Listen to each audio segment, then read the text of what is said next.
Bret Hart versus Shawn Michaels in a 1 hour Iron Man match. Yeah. And that last match is such a gamble. Because you know what? Bret Hart in his autobiography says, it's probably the best match I was ever involved with. But even he doesn't have a lot of enthusiasm about it. Yeah. And there's something about it, I just don't know what it is. That last match is the epitome of a wrestling show. And it's a really, really good match between two people who were absolutely at the top of the industry. There's just something about it, though, that's a bit, I don't know, it's a bit flat. Well, there's so few matches, and I think it's just variety, isn't it? You go for variety, and you go for pops, and you go for, like, you can't maintain, even if you really love wrestling and you're kind of invested in two characters that don't have the most, like you said, razzle-dazzle, it's still an hour-long wrestling match in which it's quite a slow first 20 minutes, and then they speed it up. Yeah. And I understand why they do that, but still, it's like, or obviously they're incredible operators. But it's funny, I mean, just as, you know, like you're saying, there's something funny about this. I never had an idea. I thought we'd have watched that match and gone, that was thrilling. Yeah. And you're supposed to. You're supposed to say it was thrilling. But I actually found it sort of hard work. I found it unlikable. And then it's technically good, but I don't know. It just didn't have that big, weirdly, I know they're the best in the world. It felt like a placeholder. Yeah. It's a serious app, isn't it? Serious app. Getting upset about a wrestling product that just went from strength to strength. And there is that thing as well of, you know, what are they going to do about it now? You know, shorten the match. Well, I'm sorry. Shorten it. I'm sorry it was state of the art in 1996 and you spacemen looking back on it going, well, it didn't satisfy me entirely. Well, fuck you. I agree totally. Just edit it down to 10 minutes and every time somebody says a 60-minute Iron Man, they go, a Ant-minute Ant-minute. Shawn Michaels with Jose Lothario. Yeah. Not his real name, obviously, but Jose Lothario. How long did that take to come up with? Fucking hell. I love it. And that's lunch. He comes out and he's basically, they put them together. I don't know whether it was an attempt to make Shawn Michaels look a little bit more humble, that he's got a trainer who trained him when he was younger. Yes, okay. Legitimately, you know, not a huge amount, but enough. So Jose Lothario used to be a sort of wrestler, never at a massively high caliber. But I think they brought him out with the idea they were sort of, look, he's a young student and, you know, isn't he respectful to people who are in his life? Yeah, and he knows what he wants to, he respects the craft, and that's a lot of the VTs, isn't it? All of these VTs are just kind of like interviews with the two. They were a strange combination, and Jose Lothario added nothing to this act at all. The best bit is at the start when they introduce Shawn Michaels, they play his music. I'm just a sexy boy, sexy boy. And Jose Lothario comes out in his granddad jumper, sort of waving at the crowd. And there's nothing behind him. There's no one. And he just walks through. And it's a bit like, you know, you sort of get those stupid CBBC specials, and it will be, I don't know, like Grandpa Dunstan's World Cup adventure. And he gets, I don't know if I've seen this or I've dreamt it, but almost like one of those things where a grandpa figure will be hapless and he'll end up walking down the players' tunnel and coming out, and he'll be in the middle of like a big Barcelona stadium. Yeah. And he'll be looking around going, "Core!" And they'll cut back to 6 very English-looking people in the audience going, "Grandad, Grandad, yes. Grand." And it's a bit like that. And the ball goes in off his arse and they win, and Barcelona win the World Cup. And they try and give him a trophy and he goes, "No, I'm all right with this." And he's got some sweets or something, what granddads do. "I just want me slippers." Cling, and then the dog goes, "Ruff." Sell that. Nice. But it's good where he comes out, and it's just, I don't get the impression he quite knows if it's going well. Yeah, I don't think he's the audience are like, what's he up to? He only does the first turnbuckle. He only goes up on one rope. And then he does a good thing, which is he just points. Yeah. And you see everyone behind him in the audience going, "What's he pointing at?" Yeah. And they look, and in the spotlight right at the top of the huge stadium, I think there's actually only about 16,000 people there. But at the top of the stadium is Shawn Michaels, and he comes down on a zip wire. Yes. And he's the only person I've ever seen do a zip wire who goes, "Do you know what? I'm going to trust I'm not going to fall to my death. I am going to look cool while I do it. Yeah. And if I do fall, fine. It's happened. But I'm going to fall even if I look all nervous." Yeah, exactly. I might as well look cool. And he comes down and he looks the fucking business. Well, he's just working it, isn't he? I mean, I hope he's done it before. He's like, fucking hell. But is this pre-accidents? Yes. So yes. I imagine people doing it nowadays a little bit more selective of their teamsters. Absolutely. It's an extra risk, isn't it? Yeah. But God, needless risk. It works there. Well, it works, and also he gets out of it quite quickly as well. He gets cut out the hardest very quickly, and I think that's a lovely touch. I think the other thing that's funny about that is he comes through the crowd, and in this period, you never had sort of wrestler interaction. Right. You know, there weren't sort of festivals and, you know, fan fests and things like that. You had no contact with these larger-than-life stars. Mark, you're a fucking liar, because there was a fan fest last year. With Hillbilly Jim. With Hillbilly Jim. And Doink in the Dunk Tank. Doink in the Dunk Tank. That's true. Shawn Michaels was notable from his absence. Do you know who they had there? Doink in the Dunk Tank and Hillbilly Jim. Right? So Shawn Michaels comes in and people are shitting their pants to be that close to him. Yeah. They are, so many of them, as they cut through, are dressed like him, wearing his merchandise, and he just blanks all of them. And he's just like, I'm going to the ring, and he does it so well. He is phenomenal here. And he knows what's going to happen is he's going to have a match that he is going to absolutely shine in. You know, Bret Hart then comes out. He doesn't have a zipline entrance. He doesn't have as good a song. I know it's so silly when it gets to I know I'm sexy. It's the way he says what, because I don't think he was singing it on the last WrestleMania. No, it was someone else. It was Sensational Sherry. Right, she used to sing it. But when they got rid of her, he had to sing it himself. I know I'm himself. Sexy. Yeah, more arrogant. Why? I think it was Jimmy Hart co-wrote that track. Did he? Which I think is a wonderful little song. I'm more and more thinking the person that we need to, I don't know, just live with for a bit is Jimmy Hart. He reminds me of Mike from The Young Ones. He just glues it all together. I just think he'd be continually bouncing up the stairs going, hey guys, let's do another song. And you go, all right, Jim, yeah, let's have a quick go at that. Maybe later we'll go to the swim baths. You know? Yeah, all right. Fucking. Why would he need to bound up the stairs? He's got a fucking megaphone, Mark. He'd stand at the bottom and he'd use his megaphone. He was actually in a WWE produced reality show called Legends House. Legends House? Yeah. Like when they pretended that the whole of the Wu-Tang Clan lived in one house. Yes. That house is Mean Gene Okerlund, Roddy Piper. I'm trying to think now. I think Iron Sheik was in it. Oh, no. Yeah, Hillbilly Jim. Need to see this right now. We need to end the show right now. Motherfucker! He's just found out his daughter's just given birth. Motherfucking a baby! Fuck on you! Amazing, man. Amazing, man. The Legends House. Coming soon to the WWE Network. Bret Hart sitting at home. I thought they were going to talk about my 1 hour match, but never mind. Legends House. Bret Hart walks in and he just looks fucked off. He's just, you know, you can tell he's annoyed. I read his autobiography this morning just before I came out about what he says in this bit. Okay, right, yeah. And he was saying, I worked really hard to get into shape for this. He said, I had the feeling they were doing a passing of the torch. Well, I was going to show them, you know, the torch wouldn't be passed, didn't need to be passed.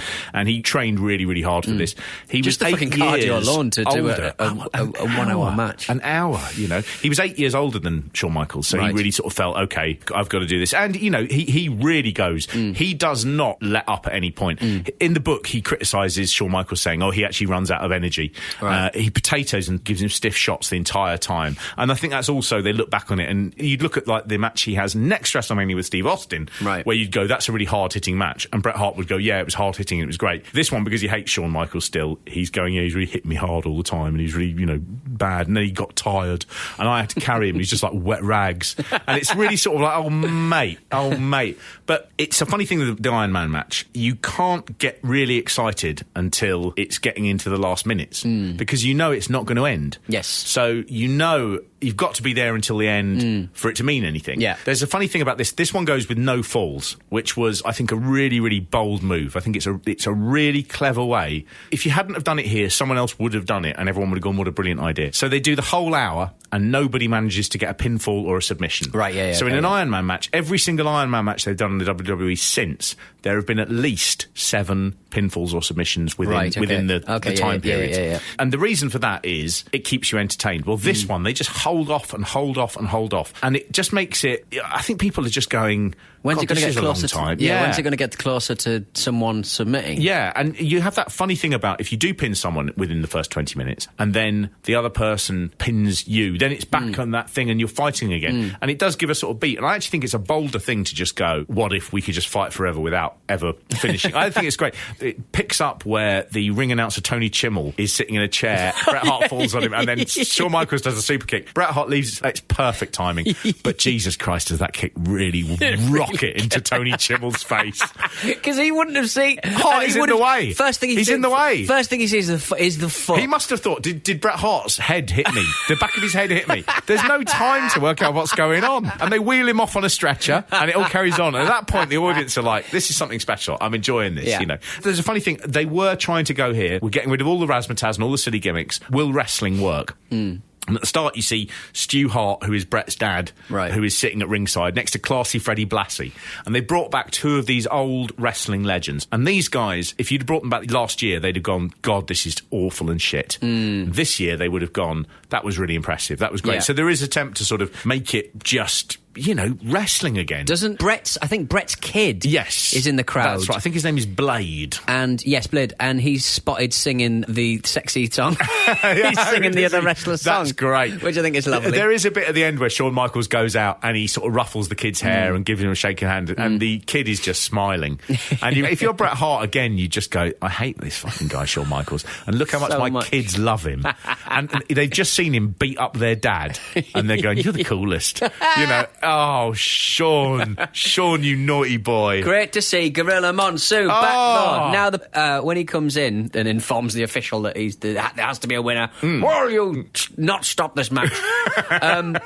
He's so fucking massive. Oh, he's huge. And because you only ever saw him with other big guys, like, you don't realise that he's fucking massive. He is insane. There's tall. A really good little angle he did with Muhammad Ali, where he ends up putting Muhammad Ali in an airplane spin, and it's from the 70s when Muhammad Ali is really at his peak. And the thing you notice about it is Muhammad Ali looks like a child because Gorilla is so big. He is so big. But, Gorilla Monsoon, president of our hearts. We hate to look back at the rose-tinted glasses, but that's literally what he's wearing, so it's kind of hard not to. We're looking at his eyes through them. It was just a red world, a beautiful red world. This match, I did watch it, and I did think, God, they're really good, but I didn't particularly enjoy it. No, it's too long. I mean, it's just any match that goes for an hour, it's too long. It is. There's a funny bit at the end as well where Bret Hart, they'd split the match between them, so Shawn Michaels did the first 25 minutes mapping it out, which is the hardest bit, really, because you just have to get into it. Bret Hart does the next 35, and then Shawn Michaels was in charge of the last 5. And you can really see, you know, God, that 5 minutes is great. Yeah. So Shawn Michaels finally gets his super kick and, you know, pins Bret Hart. There was a bit at the end where they discussed it. They'd only talked about the match that morning. They talked about it for 3 hours, but they'd only talked about it that morning. I mean, how do you even explain to someone what's... I guess it's just being really good at your job.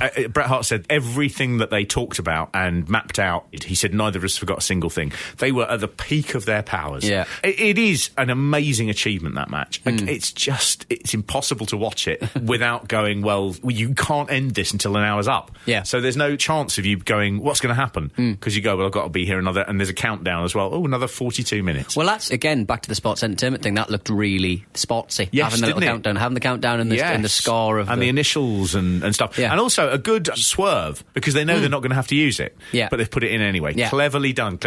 They had a bit at the end where Bret Hart said to Shawn Michaels, do you know what? At the end, I'm not going to shake your hand. And that will sow the seeds of there being a bit of bad tension between us, and it enables us to carry on. And he said, probably what I think should happen is I'll chase you through the year, but then I'll win it back at WrestleMania 13. Right. He said, and Shawn Michaels visibly went, like that. And he sort of went, yeah, all right. See how this one goes. Okay.